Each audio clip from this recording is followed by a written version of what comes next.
आज खाने में क्या बनाए? पनीर चिल्ली और पराठा बना सकते। ठीक है, बना देते हैं। लिए बनाते हैं पतिदेव की फरमाइश पे पनीर चिली और ट्रायंगुलर पराठा। तो पनीर चिली में सबसे पहले सब्जियां जाती है जो कि है प्याज, शिमला मिर्च। और तो मैंने प्याज को चौकोर भाग में काट लिया है और सारे पेटल्स को अलग करके रख दिया। अब बारी आती है शिमला मिर्च की। शिमला मिर्च के साथ भी वही मैंने सेम उसे भी चौकोर चौकोर भाग में काट करके उसे भी रख लिया था। उसके बाद बारी आती है पनीर की। भाई ये पनीर बहुत ज़िद्दी है, प्लास्टिक से निकलने का नाम ही नहीं ले रहा था। मैं भी इससे ज़्यादा ज़िद्दी हूँ, मैंने भी पनीर को निकाल के ही माना। चलो अब आगे बढ़ते हैं। फिर पनीर को भी मैंने चौकोर भाग में इक्वली चौकोर भाग में कट कर दिया था। ये पनीर एक्चुअली बहुत सॉफ्ट है।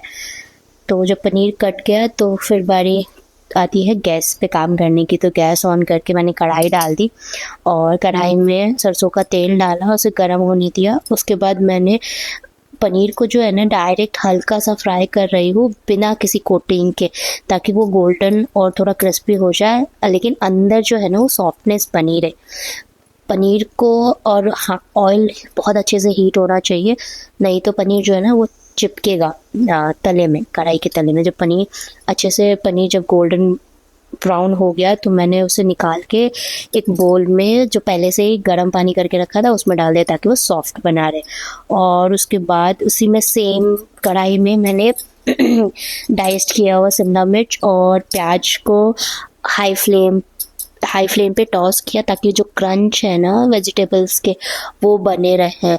और फिर उन्हें भी मैंने अच्छे से निकाल लिया एक दूसरे बर्तन में। उस बारी है प्रीमिक्स की। तो प्रीमिक्स में मैंने एक बोल में पानी डाला और जो मेरा प्रीमिक्स था उसको कट करके उसमें डाल दिया और विस्कर के हेल्प से उसको अच्छी तरीके से विस्क किया कि ताकि उसमें कोई भी बबल्स और या कोई भी लम्स ना रहे, वो अच्छी तरीके से पानी में डिज़ोल्व हो जाए।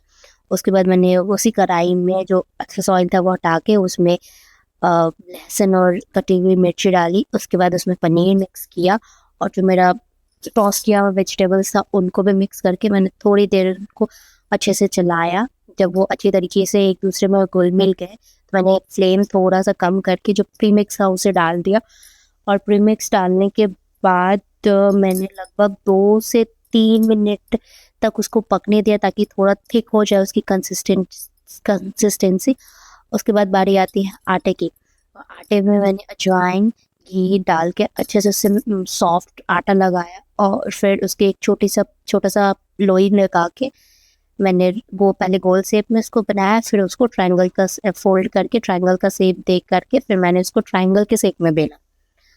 मैंने अच्छी तरीके से ट्रायंगल के शेप में बेला और मैं एक्सपर्ट हो गई हूँ रोटी पराठे बनाने में।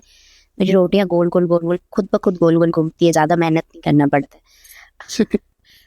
जोक सपाट, अभी आगे बढ़ते प्रोसेस के लिए। तो पहले अच्छे तरीके से जब मैंने बेल लिया तो तवा गर्म हो चुका था, तब तक मैंने तवे पे रोटी डाली। जब तक इधर सिक रही थी तब तक मैंने दूसरी पराठे की भी तैयारी करना स्टार्ट कर दिया। दूसरा बेला जब दोनों तरफ से दूसरा बेलने के बाद मैंने दोनों तरफ से अलट पलट करके पराठे को पकाया। फर्स्ट तरफ जब पक गया उसमें घी डाला, फिर उसको पलटा, उसके बाद फिर दूसरी तरफ भी घी डाला और फिर जा कर के उसको मैंने वापस से पलटा। मतलब अच्छी तरीके से अलट पलट करके मैंने अच्छी तरीके से पराठे को सेक लिया। एकदम मस्त क्रिस्पी दिख रहा था, क्रिस्पी सा पराठा, यम।